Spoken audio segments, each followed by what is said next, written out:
आप सभी कृष्ण भक्तों का मेरा एक बार फिर से प्यार भरा नमस्कार। कैसे हो आप सब? आशा करती हूँ आप सब अच्छे होंगे, बहुत स्वस्थ होंगे।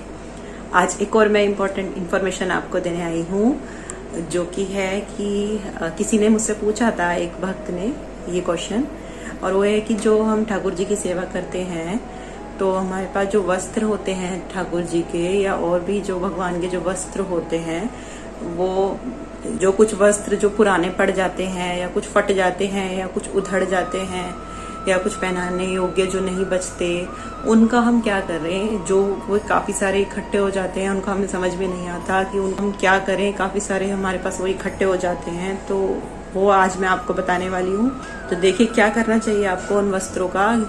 ज्यादातर लोग क्या करते हैं, उनको नहर में चला देते हैं, नहर में बहा देते हैं, या किसी गंगा में जब हरिद्वार जाते हैं उसमें डाल देते हैं, जो कि बिल्कुल गलत है। हमको नदियों में इस प्रकार उन वस्त्रों को नहीं डालना चाहिए। इससे जहाँ सरकार हमारी एक तरफ इतना ज्यादा मेहनत कर रही है उनको गंगा को साफ करने में, नदियों को साफ करने में, तो उससे हमारा पर्यावरण जो है वो गंदा होता है, और हमें इस तरह नदियों में, नहरों में ये वस्त्र नहीं डालने चाहिए। तो अब आप पूछोगे तो हम करें क्या इतने सारे वस्त्रों का। मैं आपको बताऊंगी ऐसा सोल्यूशन जो कि ये आपको सिर्फ सॉल्व ही नहीं करेगा ये प्रॉब्लम, बल्कि एक आपको फायदा भी देगा। फायदा क्या? आप क्या करिए, जो वस्त्र हैं उन्हें ठीक उसी प्रकार समझिए जो भोजन होता है। भगवान जैसे ठाकुर जी को जो हम भोग लगाते हैं, वो जो उनका जो खाना होता है, वो भोग लगाने के बाद प्रसाद हम बोलते हैं, उसको हम भोजन नहीं बोलते, वो प्रसाद बन जाता है। उसी प्रकार जो वे वस्त्र हैं, वो आने से पहले वस्त्र होते हैं, वे ठाकुर जी के पहनने के बाद वे उनकी प्रसादी हो जाती है। तो हम उनसे कई तरीके का लाभ उठा सकते हैं। हम उनको एक ऐसा कर सकते हैं, उधेड़ कर किसी अपने जो हमारा जो शयन करने का जो बिस्तर है, जैसे को हमारा कोई तकिया हुआ जिस पर हम सर रखकर सोते हैं, या जो गद्दा या कोई रजाई या जो सोफा बनवा रहे हैं, तो आप उनमें उन वस्त्रों को जो है थोड़े थोड़े या ऐसे ही भरवा सकते हैं, तो भरवा दीजिए। उससे क्या होगा मैं बताऊंगी। उससे ये आपको फायदा होगा, जो वो उनका प्रसादी रूपी जो वस्त्र हैं, उसमें भगवान श्री ठाकुर के श्री अंगों का स्पर्श मौजूद है।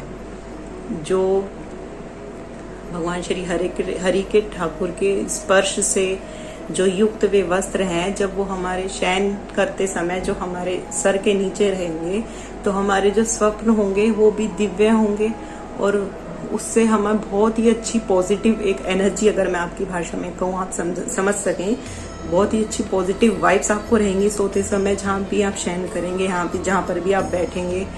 और एक अलग ही शक्ति होती है उन जो भी वस्तु उनकी उपयोग की हुई होती है, चाहे वो भोजन हो, चाहे उनके वस्त्र हो, चाहे वो मनुष्य ही क्यों ना हो, वो प्रसादी बन जाता है जब उनके चरणों में चढ़ा दिया जाता है।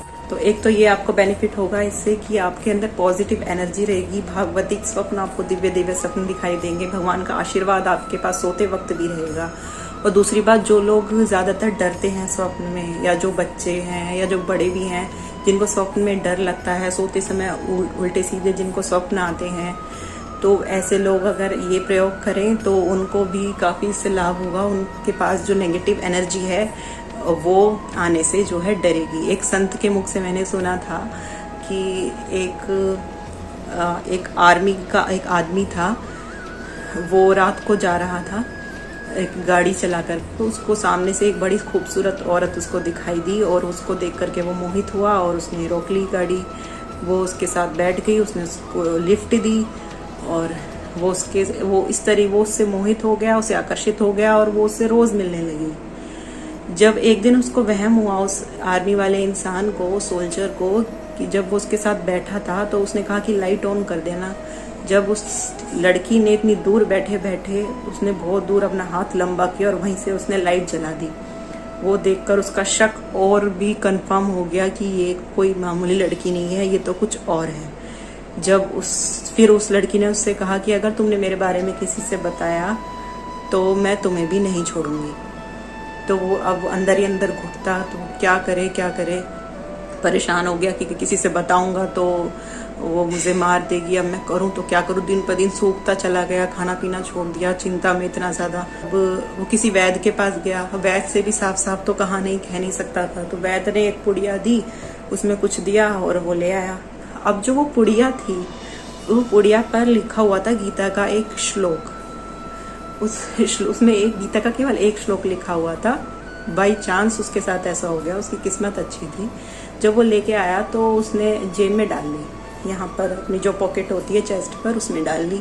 अब जब वो उसको उस दिन मिली तो वो उससे दूर खड़ी रही कि अरे उसको निकाल के फेंको, मैं तभी तुम्हारे पास आऊंगी। वो कहने लगा क्या, अरे तो दवाई है। कि नहीं, मैं तभी तुम्हारे पास आ जाऊंगी, वरना मुझे जलन हो रही है, आप इसको फेंक दो। तो उसने उसने पूरी की पूरी गीता अपने पास रख ली। फिर उसके बाद वो उसके पास आई तो क्या, उसको कभी दिखाई भी नहीं दी कभी। तो इतना ज़्यादा असर होता है इन सब चीज़ों का। अगर आप लोग को अगर कोई डरता है सपने ज़्यादा, या उल्टे सीधे स्वप्न आते हैं, या नहीं भी डरते तो भी अगर आप भगवान के निकट जाना चाहते हैं, उनसे अपना प्रेम बढ़ाना चाहते हैं, उनका प्रेम अनुभव करना चाहते हैं, उनके दर्शन अनुभव करना चाहते हैं, तो आप ये प्रयोग करके देखिए, बहुत सुंदर प्रयोग है। बाकी वृंदावन की रज के बारे में भी बहुत महिमा बताती हूँ, एक वीडियो डालूंगी रज की महिमा के बारे में, उसमें भी आपको ऐसे ऐसे प्रयोग बताऊंगी। और वीडियो अच्छे लगे तो लाइक कर देना और शेयर करना ज़्यादा से ज़्यादा लोगों से, और मेरे चैनल को सब्सक्राइब कर देना, बेल आइकन भी ज़रूर दबा देना, क्योंकि आपको नोटिफिकेशन भी मिलता रहता है कि मैंने कब कौन सी वीडियो डाली है। और तब तक के लिए आप स्वस्थ रहें, अच्छे रहें और कृष्ण के प्रेम में निमग्न रहें। तो चलिए अब मुझे आज्ञा दे दीजिए, अब मैं चलती हूँ। हरे कृष्णा।